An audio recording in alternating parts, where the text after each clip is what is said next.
हो गया खरी हो हमर यार मनावा तो एक बेर बात कर लगे। हो गया खरी हो हमर यार मनावा तो एक बेर बात कर लगे। हो गे सोना यारवा हो भरती पटनवा में आके मुलाकात कर लेगे। आगे सुना यारवा हो भरती पटनवा में आके मुलाकात कर लेगे। आगे चली जाइबौ छोड़ी के दुनिया विदाई अपने हाथ कर लेगे। आगे सुना यारवा हो भरती पटनवा में आके मुलाकात कर लेगे।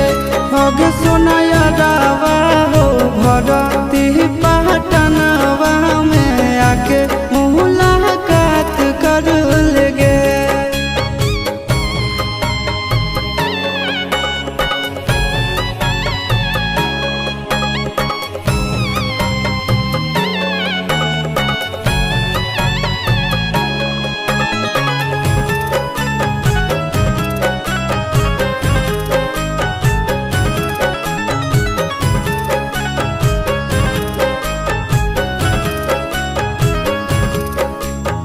मोरे घर पनिया पिलाई दी है जान गे।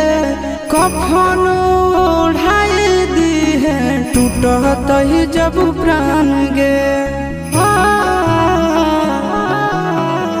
मोरे घर पनिया पिलाई दी है जान गे। कफन ओढ़ाई दी है टूटत ही जब प्राण गे। हगे हमारा से तोरा जाती प्यार होता भेंट साथ छात कर लगे। हगे सोना यार